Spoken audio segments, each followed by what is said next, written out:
Thank you. Thank you very much. Thank you. Please have a seat. Thank you. Chicago. Hello, Greece. Thank you. Yassas. Kalispira. To the government and the people of Greece, including Prime Minister Stavros, who I thank for his partnership and for being here, along with so many young people, the future of Greece, I want to thank you for your warm and generous welcome. As many of you know, this is my final trip overseas as President of the United States. And I was determined on my last trip to come to Greece. Partly because I've heard about the legendary hospitality of the Greek people, your philoxenia.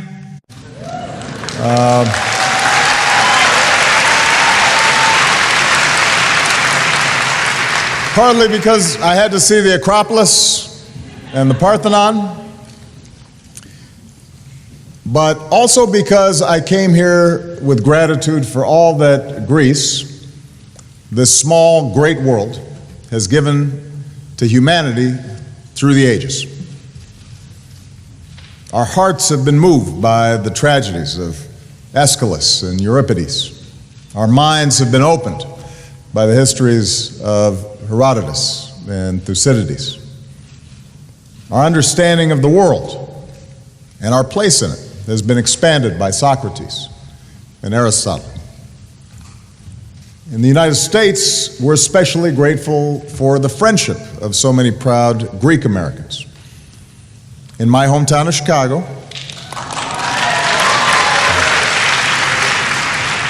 you can find them in Greektown with their fustanellas. And together we've celebrated Greek Independence Day at the White House. We've had some spanakopita and some ouzo.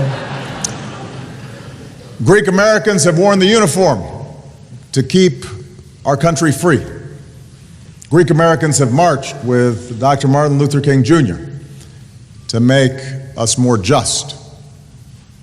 Greek or American, we're all cheering for Giannis Antetokounmpo,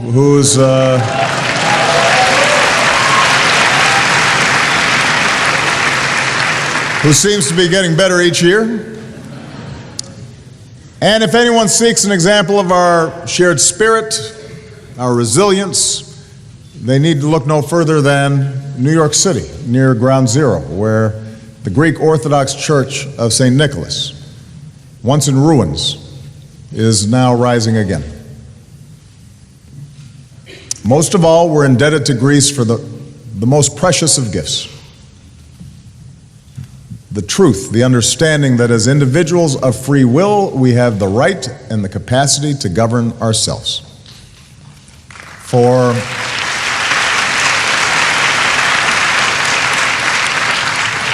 it was here, 25 centuries ago, in the rocky hills of this city, that a new idea emerged. Demokratia. Kratos. Kratos, the power, the right to rule, comes from themos, the people. The notion that we are citizens, not servants, but stewards of our society.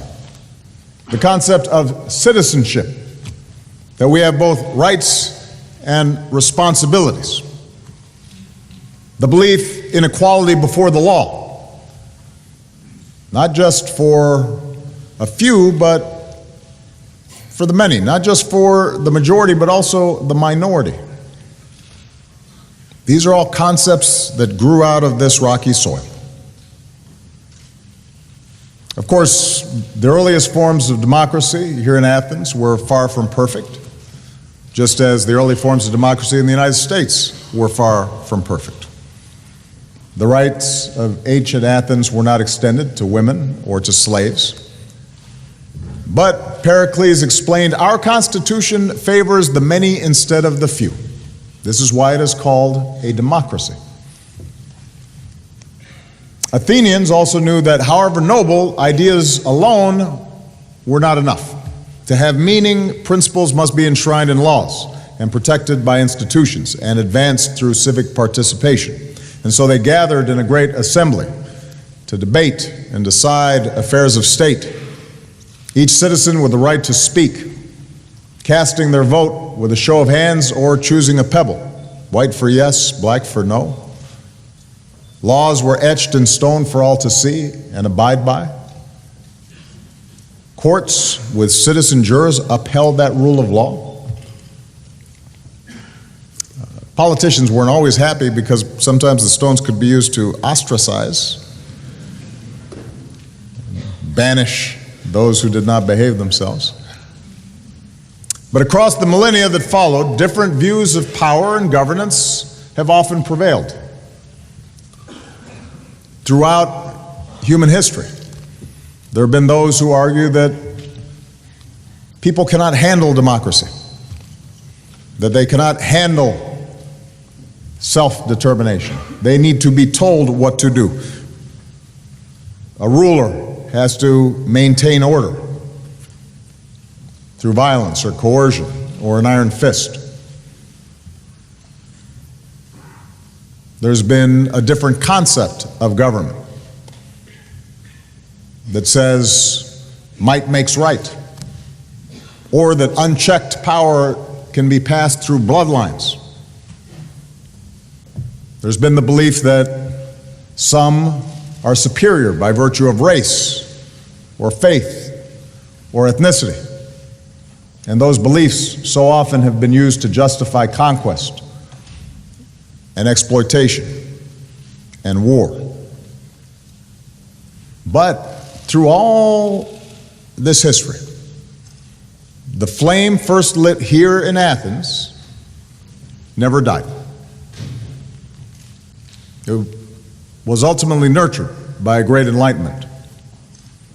It was fanned by America's founders, who declared that we, the people, shall rule, that all men are created equal and endowed by our Creator with certain inalienable rights.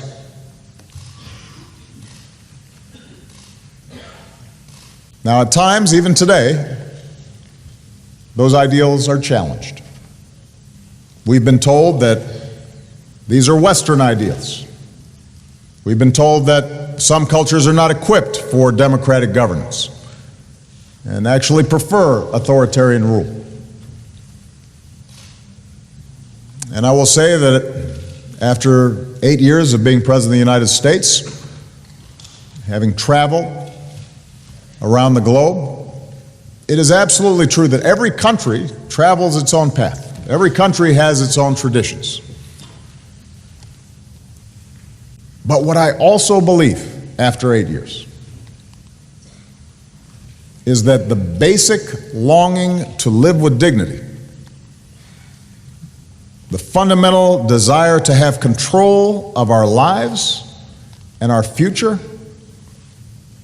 and to want to be a part of determining the course of our communities and our nations, these yearnings are universal. They burn in every human heart. It's why a Greek bishop atop a mountain raised the flag of independence. It's why peoples from the Americas to Africa to Asia threw off the yoke of colonialism. It's why people behind an Iron Curtain marched in solidarity and tore down that wall and joined you in a great union of democracies. It's why today we support the right of Ukrainians to choose their own destiny, why we partner with Tunisians and the people of Myanmar as they make historic transitions to democracy. This has been my foreign policy during my presidency. By necessity, we work with all countries, and many of them are not democracies. Some of them are democracies in the sense they have elections, but not democracies in the sense of actually permitting participation and dissent. But our trajectory as a country has been to support the efforts of those who believe in self-governance, who believe in those ideas that began here so many years ago. And it is not simply a matter of us being true to our values. It's not just a matter of idealism. I believe it is practical for the United States to support democracies. Because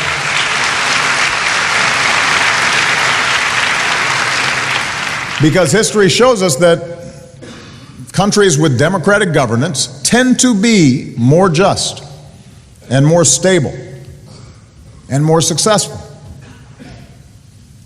Open democratic societies can deliver more prosperity because when people are free to think for themselves and share ideas and discover and create, the young people who are here, what they're able to do through the internet and technology, that's when innovation is unleashed, when economies truly flourish. That's when new products and new services and new ideas wash through an economy. In contrast to regimes that rule by coercion, democracies are rooted in consent of the governed. Citizens know that there's a path for peaceful change, including the moral force of nonviolence. And that brings a stability that so often can facilitate economic growth.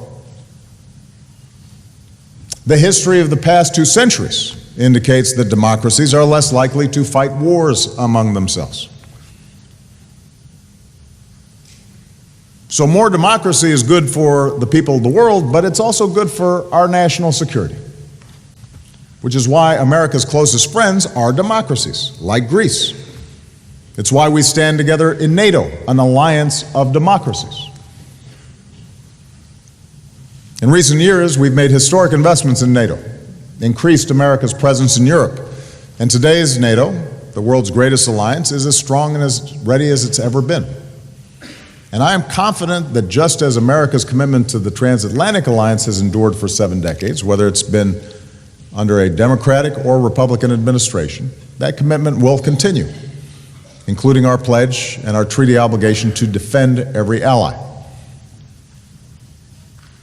Our democracies show that we're stronger than terrorists and fundamentalists and absolutists who can't tolerate difference, can't tolerate ideas that vary from their own, who try to change people's way of life through violence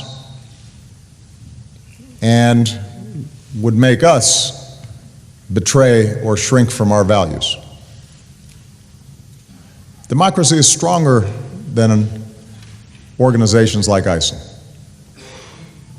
Because our democracies are inclusive, we're able to welcome people and refugees in need to our countries. And nowhere have we seen that compassion more evident than here in Greece.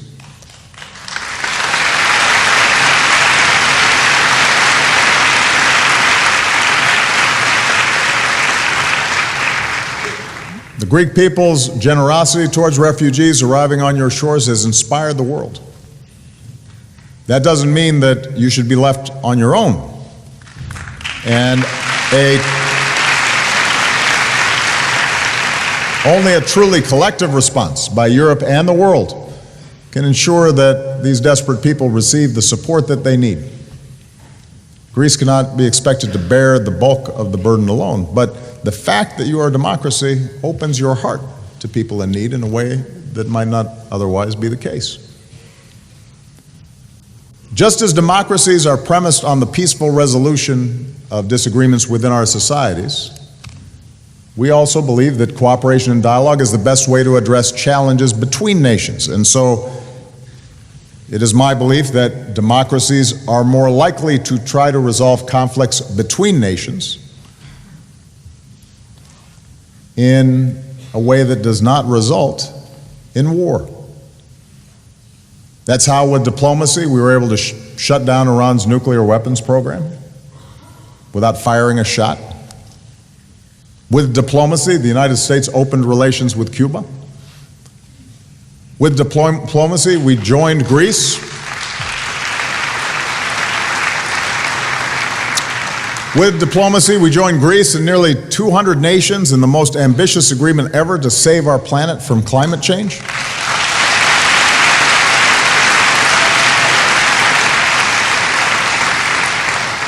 And speaking of climate change, I would point out that there is a connection between democracy and science.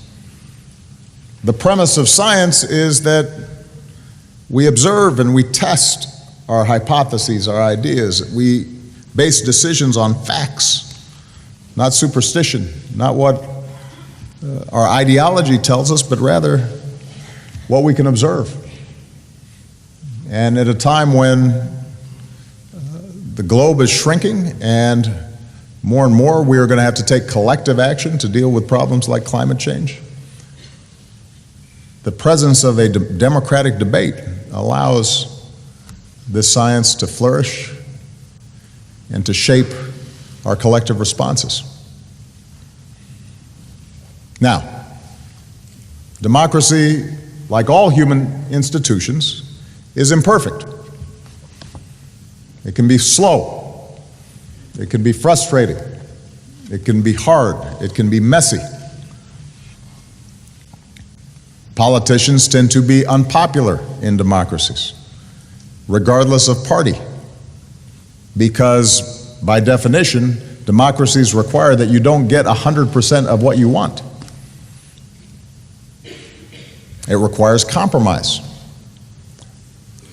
Winston Churchill famously said that democracy is the worst form of government, except for all the others. And in a multi-ethnic, multiracial, multicultural society like the United States, democracy can be especially complicated. Believe me, I know.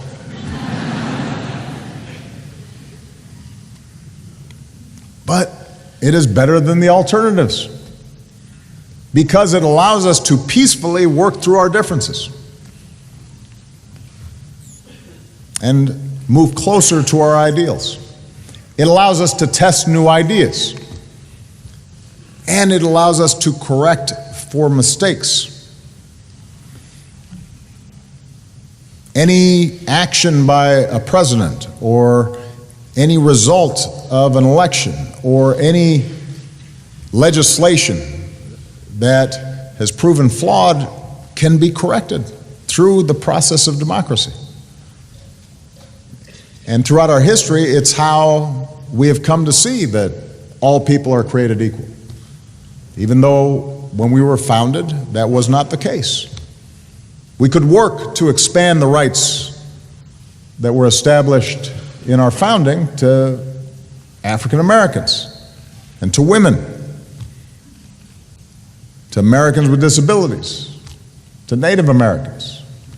Why all Americans now have the freedom to marry the person they love.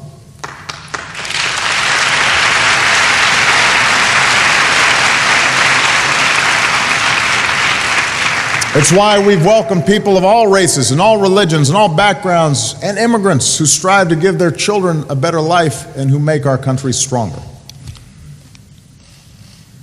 And so here, where democracy was born, we affirm once more the rights and the ideals and the institutions upon which our way of life endures. Freedom of speech and assembly, because true legitimacy can only come from the people, who must never be silenced. A free press to expose injustice and corruption and hold leaders accountable. Freedom of religion, because we are all equal in the eyes of God. independent judiciaries to uphold rule of law and human rights, separation of powers to limit the reach of any one branch of government, free and fair elections because citizens must be able to choose their own leaders, even if your candidate doesn't always win.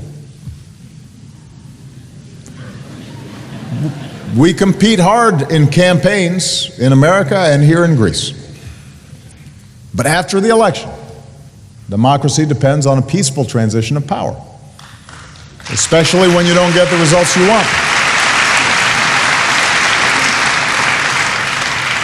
And as you may have noticed, the next American president and I could not be more different.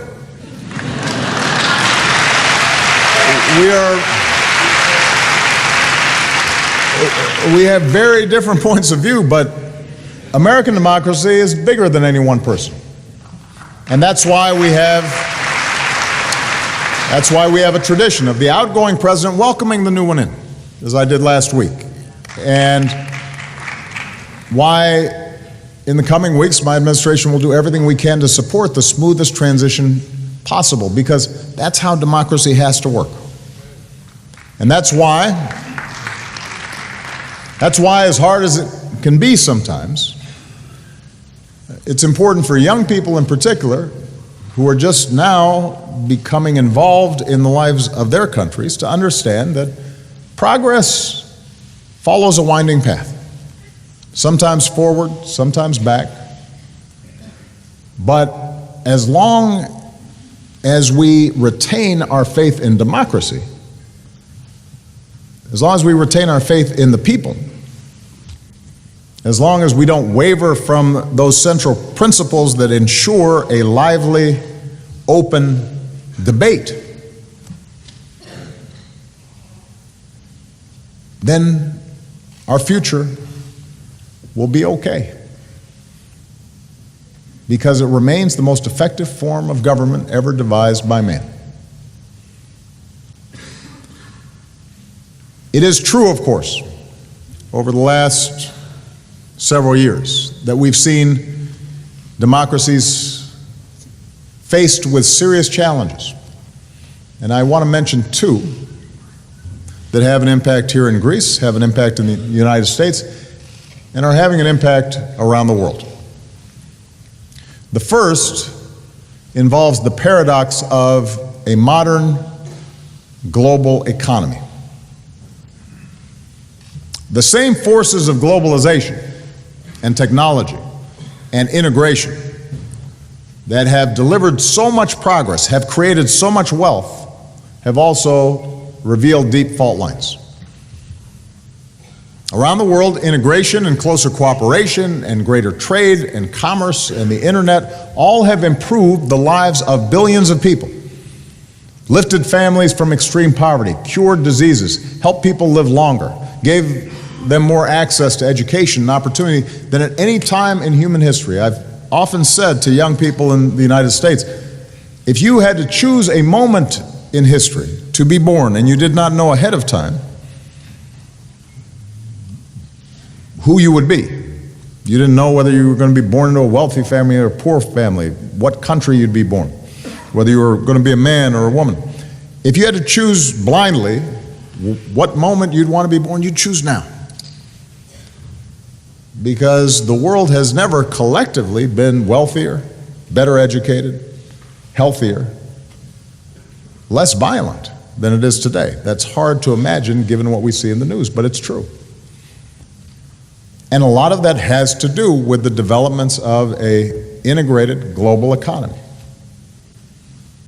But trends underway for decades have meant that in many countries and in many communities, there have been enormous disruptions. Technology and automation means that goods can be produced with fewer workers. It means jobs in manufacturing can move across borders where wages are lower or rights are less protected. And that means that workers and unions oftentimes have less leverage to bargain for better wages. better benefits, have more difficulty competing in the global marketplace. Hardworking families worry their kids may not be better off than they were because of this global competition. What we've also seen is that this global integration is increasing the tendencies towards inequality, both between nations and within nations, at an accelerated pace. And when we see people, global elites, wealthy corporations, seemingly living by a different set of rules, avoiding taxes, manipulating loopholes, when the rich and the powerful appear to game the system and accumulate vast wealth while middle and working class families struggle to make ends meet, this feeds a profound sense of injustice and a feeling that our economies are increasingly unfair. And this inequality now constitutes one of the greatest challenges to our economies and to our democracies. An inequality that was once tolerated because people didn't know how unequal things were, now won't be tolerated because everybody has a cell phone and can see how unequal things are. The awareness that people have, in the smallest African village, they can see how people in London or New York are living. The poorest child in any of our countries now has a sense of what other people have that they don't. So not only is there increasing inequality, but also there's greater awareness of inequality, and that's a volatile mix for our democracies. And this is why addressing inequality has been one of the key areas of focus for my economic policy. In our countries, in America, and in most advanced market economies, we want people to be rewarded for their achievement. We think that people should be rewarded if they come up with a new product or a new service that is popular and helps a lot of people. But when a CEO of a company now makes more money in a single day than a typical worker does in an entire year, when it's harder for workers to climb their way up the economic ladder, when they see a factory close that used to support an entire city or town, that fuels the feeling that globalization only benefits those at the top. And the reaction can drag down a country's growth and make recessions more likely. It can also lead to politics that create an unhealthy competition between countries. Rather than a win-win situation, people perceive that if you're winning, I'm losing. And barriers come up and walls come up. And in advanced economies, there are at times movements from both the left and the right to put a stop to integration and to push back against technology and to try to bring back jobs and industries that have been disappearing for decades. So this impulse to pull back from a globalized world is understandable. If people feel that they're losing control of their future, they will push back. We have seen it here in Greece, we've seen it across Europe, we've seen it in the United States, we saw it in the vote in Britain to leave the EU. But given the nature of technology, it is my assertion that it's not possible to cut ourselves off from one another. We now are living in a global supply chain. Our growth comes through innovation and ideas that are crossing borders all the time. The jobs of tomorrow will inevitably be different from the jobs of the past. So we can't look backwards for answers, we have to look forward. We cannot sever the connections that have enabled so much progress and so much wealth, for when competition for resources is perceived as zero-sum, we put ourselves on the path to conflict. both within countries and between countries. So I firmly believe that the best hope for human progress remains open markets combined with democracy and human rights. But I have argued that the current path of globalization demands a course correction.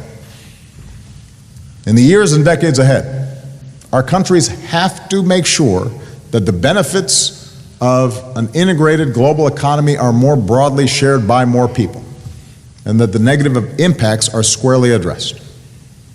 And we know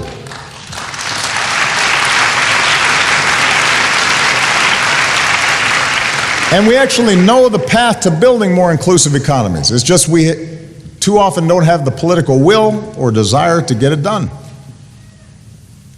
We know we need bold policies that spur growth and support jobs. We know that we need to give workers more leverage and better wages. And that, in fact, if you give workers better wages, businesses do better too because their customers now have money to spend. We know that we have to invest more in our people, the education of our young people, the skills and training to compete in the global economy. We have to make sure that it is easy for young people who are eager to learn and eager to work to get the education that they need, the training that they need, without taking on huge amounts of debt. We know that we have to encourage entrepreneurship so that it's easier to start a business and do business. We know that we have to strengthen the social compact so that the safety net that is available for people, including quality health care and retirement benefits, are there even if people aren't working in the same job for 30 years or 40 years or 50 years. We have to modernize our infrastructure, which will put people back to work. We have to commit to the science and research and development that sparks new industries. In our trading relationships, we have to make sure that trade works for us and not against us, and that means insisting on high standards in all countries to support jobs, strong protections for workers, strong protections for the environment, so that even as we freely trade, people and workers in all countries see the benefits of trade in their own lives, not just benefits for the bottom line of large multinational corporations. These are the kinds of policies, this is the work that I've pursued throughout my time as president. Keep in mind, I took office in the midst of the worst crisis since the Great Depression. And we pursued a recovery that has been shared now by the vast majority of Americans. We put people back to work building bridges and roads. We passed tax cuts for the middle class.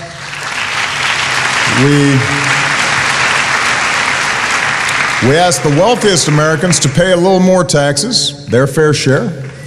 We intervened to save our auto industry, but insisted that the auto industry become more energy efficient and produce better cars that reduce pollution. We put in place policies to help students with loans and protect consumers from fraud. We passed the strongest Wall Street reforms in history so that the excesses and abuses that triggered the global financial crisis never happen again, or at least don't start on Wall Street. And today our businesses have created more than 15 million new jobs. Incomes last year in America rose faster than any time since 1968. Poverty fell at the fastest rate since 1968. Inequality is being narrowed. And we've also begun to close the pay gap between men and women. We declared that health care in America is a privilege, not for the few, but a right for everybody. Today, our uninsured rate is at the lowest levels on record. And we've done all this while doubling our production of clean energy, lowering our carbon pollution faster than any advanced nation. So we've proven that you can grow the economy and reduce the carbon emissions that cause climate change at the same time. Now, I say all this not because we've solved every problem. Our work is far from complete. There's still too many people in America who are worried about their futures. Still too many people who are working at wages that don't get them above the poverty line. Still too many young people who don't see opportunity. But the policies I describe point the direction for where we need to go in building inclusive economies. And that's how democracies can deliver the prosperity and hope that our people need. And when people have opportunity and they feel confidence in the future, they are less likely to turn on each other, and they're less likely to appeal to some of the darker forces that exist in all our societies, those that can tear us apart. Here in Greece, you're undergoing similar transformations. The first step has been to build a foundation that allows you to return to robust economic growth. And we don't need to recount all the causes of the economic crisis here in Greece. If we're honest, we can acknowledge that it was a mix of both internal and external forces. The Greek economy and the levels of debt had become unsustainable. And in this global economy, investment and jobs flow to countries where governments are efficient, not bloated, where the rules are clear. To stay competitive, to attract investment that creates jobs, Greece had to start a reform process. Of course, the world, I don't think, fully appreciates the extraordinary pain these reforms have involved, or the tremendous sacrifices that you, the Greek people, have made. I've been aware of it, and I've been proud of all that my administration has done to try to support Greece in these efforts.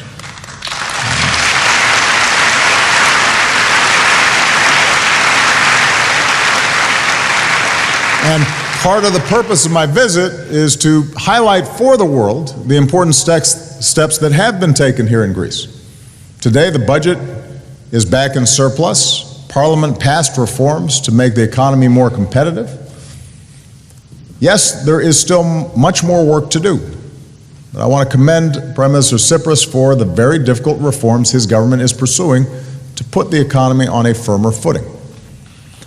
Now, as Greece works to attract more investment and to prevent old imbalances from reemerging and to put your economy on a stronger foundation, you'll continue to have the full support of the United States. And at the same time, I will continue to urge creditors to take the steps needed to put Greece on a path towards sustained economic recovery. So as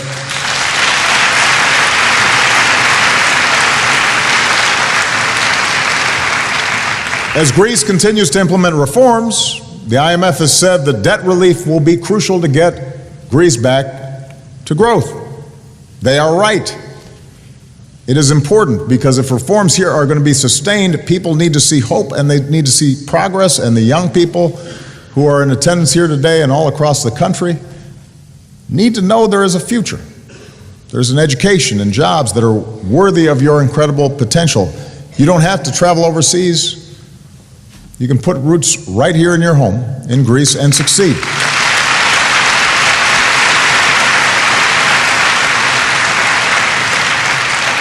And I'm confident that if you stay the course, as hard as it has been, Greece will see brighter days. Because in this magnificent hall and center, the symbol of the Greek culture and resilience, we're reminded that just as your strength and resolve have allowed you to overcome great odds throughout your history, nothing can break the spirit of the Greek people. You will overcome this period of challenge, just as you have other challenges in the past.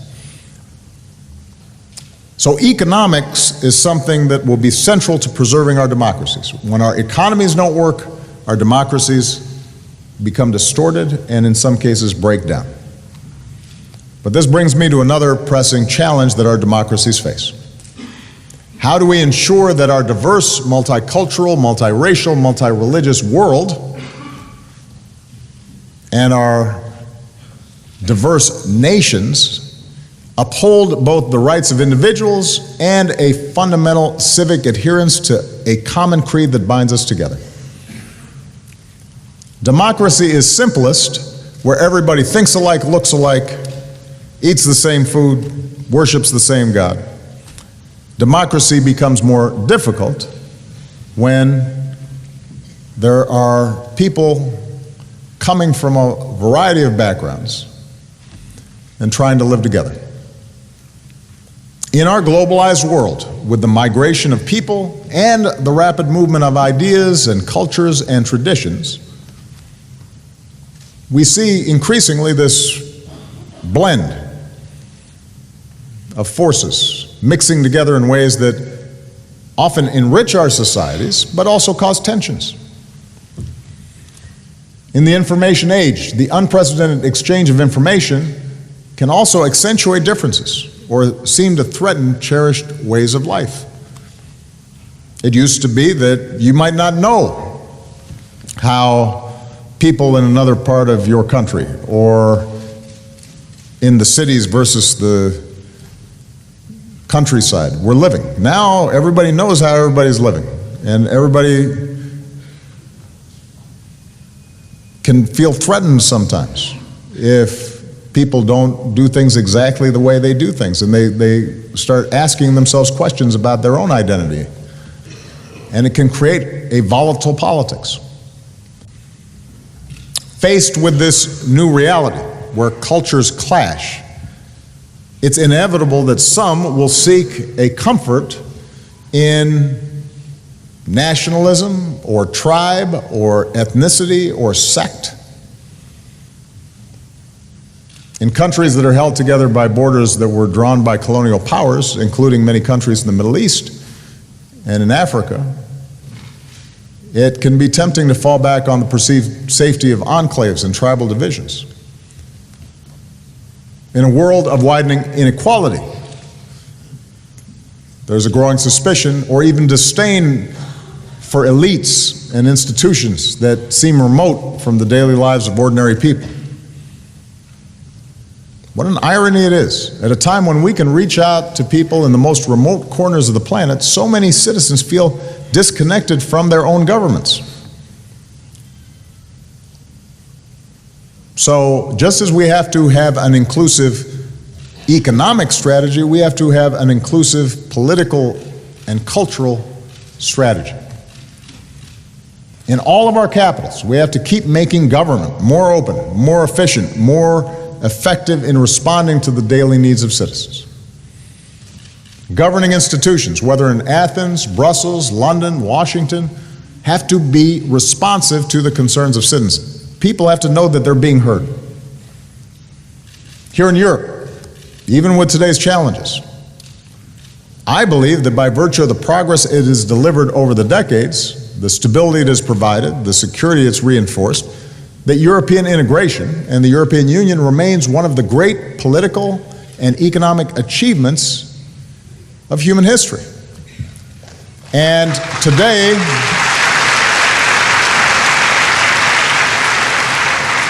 more than ever, the world needs a Europe that is strong and prosperous and democratic. But I think all institutions in Europe have to ask themselves, how can we make sure that people within individual countries feel as if their voices are still being heard, that their identities are being affirmed, that the decisions that are being made that will have a critical impact on their lives are not so remote that they have no ability to impact them. We have to make clear that governments exist to serve the interests of citizens and not the other way around. And so this is why, as President of the United States, I pursued initiatives like the Open Government Partnership that promotes transparency and accountability so that ordinary people know more about the decisions that affect their lives.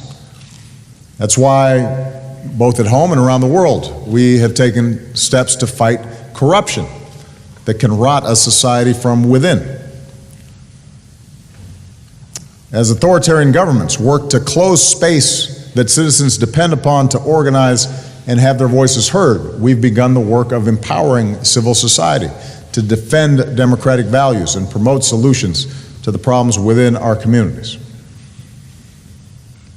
And as so many people around the world sometimes are tempted by cynicism and not being involved, because they think that politicians and government don't care about them, we've created networks for young leaders and invested in young entrepreneurs, because we believe that the hope and renewal of our societies begins with the voices of youth.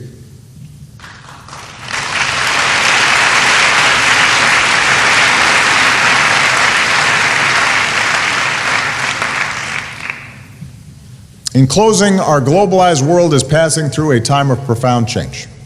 Yes, there is uncertainty and there is unease, and none of us can know the future. History does not move in a straight line. Civil rights in America did not move in a straight line. Democracy in Greece did not move in a straight line. The evolution of a unified Europe certainly has not moved in a straight line. And progress is never guaranteed. Progress has to be earned by every generation. But I believe history gives us hope. 25 centuries after Athens first pointed the way, 250 years after the beginning of the great American journey,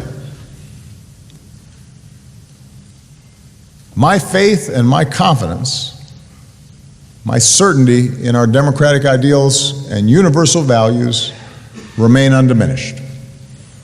I believe more strongly than ever that Dr. King was right when he said that the arc of the moral universe is long, but it bends towards justice. But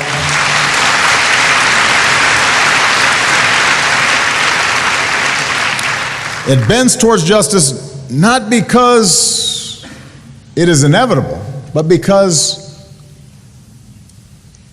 we bend it towards justice. Not because there are not going to be barriers to achieving justice, but because there will be people, generation after generation, who have the vision and the courage and the will to bend the arc of our lives in the direction of a better future. In the United States and in every place I've visited these last 8 years, I have met citizens, especially young people, who have chosen hope over fear, who believe that they can shape their own destiny, who refuse to accept the world as it is and are determined to remake it as it should be. They have inspired me. In every corner of the world, I've met people who, in their daily lives, demonstrate that despite differences of race or religion or creed or color, we have the capacity to see each other in ourselves. Like the woman here in Greece who said of the refugees arriving on these shores, "We live under the same sun. We fall in love under the same moon. We are all human. We have to help these people." Women like that give me hope.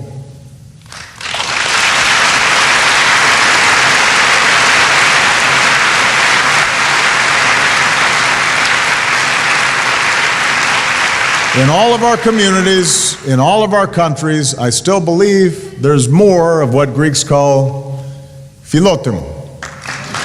Love and respect and kindness for family and community and country, and a sense that we're all in this together with obligations to each other. Philotimo. I see it every day, and that gives me hope.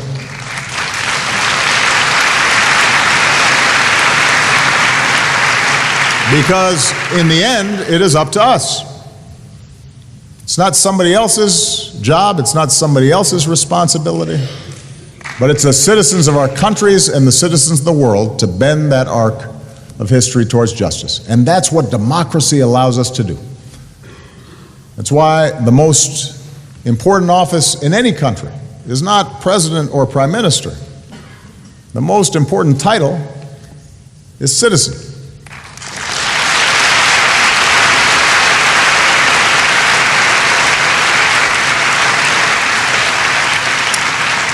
And in all of our nations, it will always be our citizens who decide the kind of countries we will be the ideals that we will reach for, the values that will define us. In this great, imperfect, but necessary system of self-government, power and progress will always come from the demos, from we the people. And I'm confident that as long as we are true to that system of self-government, that our futures will be bright. Thank you very much. Zito Vielas.